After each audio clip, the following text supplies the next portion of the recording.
starting off the 6-game trip knowing what is at stake for the 76ers. We talked about it right at the top, and just kind of going back to when we discussed, Rich and I, with you after the trade went down with Quentin Grimes today. Another fantastic game in the Sixers uniform for the 28 to help them pick up this W. Seeing him in Dallas and seeing him for his career, but specifically the first half of this season with the Dallas Mavericks on the ground there, Mark, what are your thoughts from afar, seeing him for what he's been able to do in the Sixers uniform, and certainly what he did this afternoon to help them pick up this win? Well, look, the way he's been playing with the Sixers so shorthanded, I mean, nothing compares to the dismay about the Luka trade, but Mavs fans are very unhappy to see what Quentin Grimes has gone on to Philly and been able to do. I mean, it is another source of frustration for a fan base that has been, beaten up and dealing with a lot here for the last 6 weeks. So, this was obviously not the first time Quentin Grimes has had a big scoring game. And so I don't think anyone is surprised at this point. But, that trade, and I actually would say, when the Mavs made that trade, I understood what they were doing there. The Mavs have been very vulnerable on the wing since losing Derek Jones Jr. in free agency. And Caleb Martin, when healthy and playing, is for sure the best wing defender that Dallas would have. And when the Mavs made that trade, they had just made the Luka trade. Kyrie was fully operational, fully healthy. Anthony Davis had yet to even make his Mavs debut. Dallas made that move thinking, okay, we are going to get a top flight wing defender who has done it in the playoffs and who fits a clear need that the team has. And then on top of that, the fact that Caleb Martin was signed to the kind of long-term contract at sub $8 million a year that Dallas wanted for its overall payroll picture. But then the way things work out, Caleb Martin can't play for a month because of the hip injury, can't play here for a month. We know what happened with both AD and Kyrie, and now the Mavs are in this crazy financial situation where they can only spend $50K for the rest of the season and they have an open roster spot and can't use it. They can't sign someone. So I kind of thought that the real tenor of our discussion today was going to be this was the season from hell bowl today. Philly at Dallas. This was supposed to be an ABC game. Instead, these are two presumed title contenders that have just had miserable seasons. And so I was going to ask you guys, make the case, who's had it worse? The Sixers and their fans, or the Mavs and their fans? That was more my well, curiosity. We did actually have this debate a little bit during our pregame show. So I'm curious your answer to it, because I think the mindset I have is that the Mavs gave up so much of their long-term runway to try to go all in on the next 3 years. So what's happened to them seems tougher to handle than what's happened to the Sixers. But I'd be curious your perspective on that. Yeah, look, I mean, I'm going to try to be as balanced about it because obviously I live in Dallas, right. So I feel the Mavs' pain so much more acutely than I could say that I could identify with the frustrations of Sixers fans. But look, I know the Sixers fans are just, they thought they were getting a championship team. And how many times did we see Embiid, Paul George, and Maxey play together? Was it 13 times? Some number that low? No. A vanishingly small number. Yeah. I mean, it's so low that you can't even remember it. And so I do not want to diminish what Sixers fans, Sixers observers like you guys, like, I do not want to diminish what people in Philly have gone through. I would just say that, look, this is my 32nd season. I've never seen a trade like the Luka trade. I have never seen a fan base as wounded by a move like I've seen with this fan base. Again, I covered Shaquille. I was a Laker beat writer when Shaquille O'Neal left the Magic to go to the Lakers. So I literally watched that from very close range. And I certainly covered LeBron leaving Cleveland for Miami and Kevin Durant leaving Oklahoma City for Golden State. I covered all those stories from very close range. but the player made the choice in all of those circumstances, in all of those past episodes. And this is the team deciding to trade its 25-year-old generational superstar when he was not asking to go. And Mark, that's what makes it such, 6 weeks later, Mavs fans still can't even stomach talking about it. Mark, circling back on the Grimes stuff real quick, because you're talking about your experience of covering the league and the ebbs and flows of it and whatnot.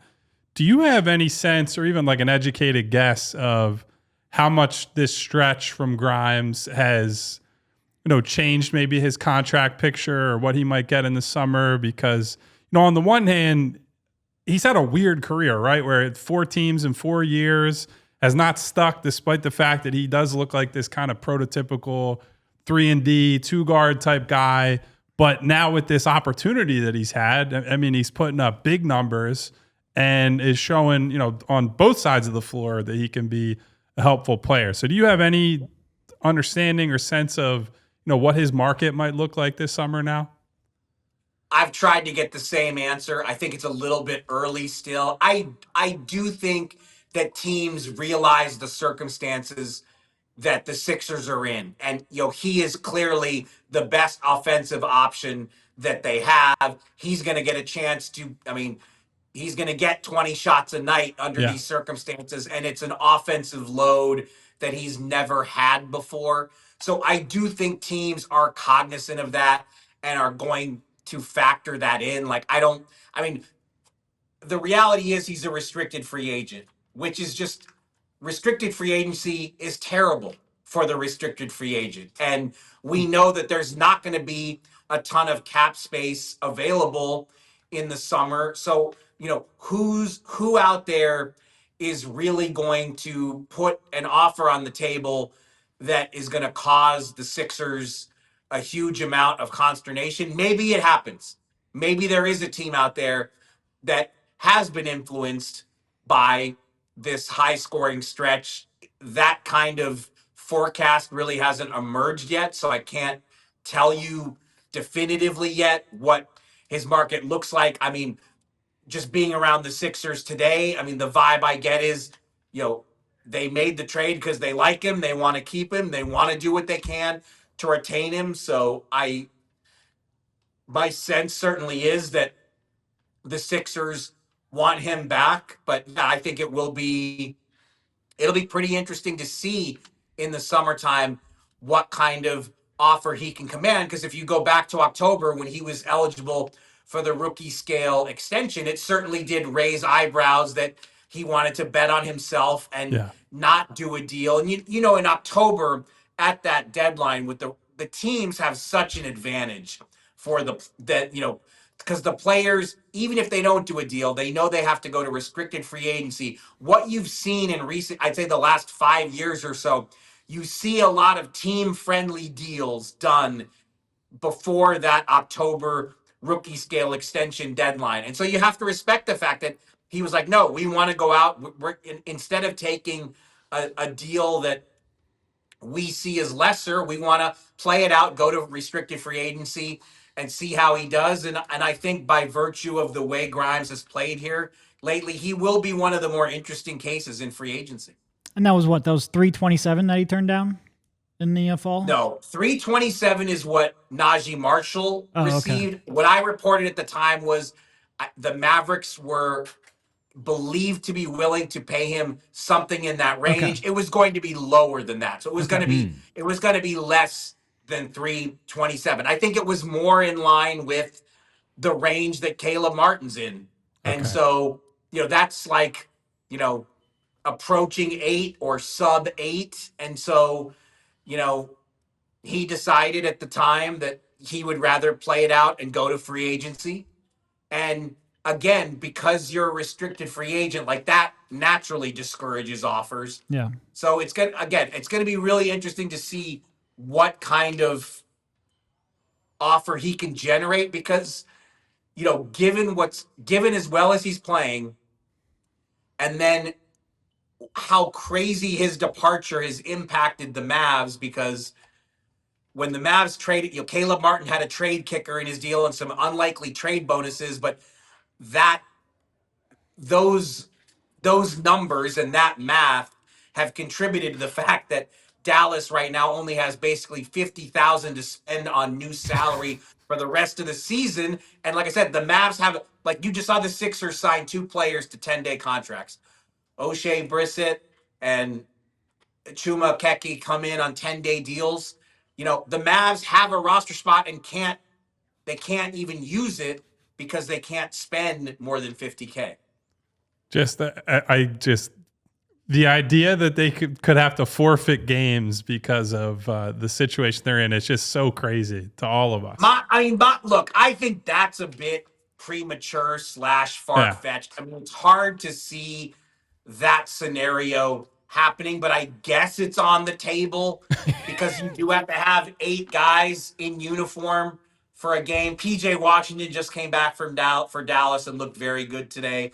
So like I said, it's hard for me to see it getting to that point where there's actually a forfeit, but I think Mavs fans have been conditioned at this point to just like expect the worst because of how things have gone. Welcome to the club, Dallas fans. I hate to bring you into our circle of misery, but this has been, the Sixers have been much better off than a lot of franchises in recent years. But certainly everything that can go wrong in a bizarre and disastrous way ends up going wrong at some point. So sorry to Dallas fans, but misery loves company and all that. Mark, final one, since you just brought up all of that with the issues with the roster construction of what they're able to do and what they're not able to do.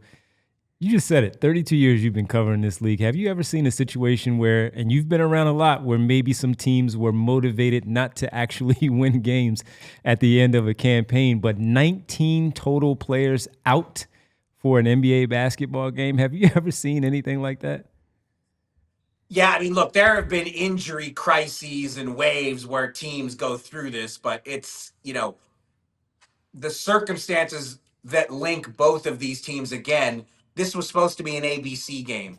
This was supposed to be, this was supposed to be 2 potential title teams battling with basically a month left in the regular season as a marquee springtime matchup. I mean, you could even say potential NBA Finals preview. I mean, when the schedule was made in August, that is what people looked at these teams, and they were in that conversation. So to see the injury lists from both teams, which are just crazy long, and again, in the offseason, I was certainly among those people saying the Sixers won the offseason. In the offseason, it felt like everything went right for Philly. Like everything, they asked Tyrese Maxey to hold off on getting paid a year and then delivered on building the star trio that they promised him and still maxed out Maxey. I think maybe you guys have seen me write about this before. I still write everything on my old BlackBerry, the first draft of everything I write. And when I put in Maxey, my autocorrect still changes it to maxed every single time. Yes, Maxey got maxed. I mean, they looked in the summer like everything was going right.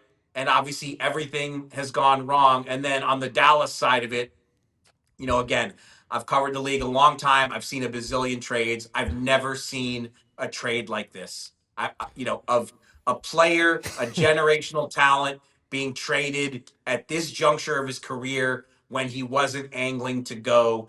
And then on top of that, Dallas has had 5 to 10 more calamities since the trade, some of them self-inflicted. And so, yeah, I mean, I cannot remember I cannot remember circumstances quite like these.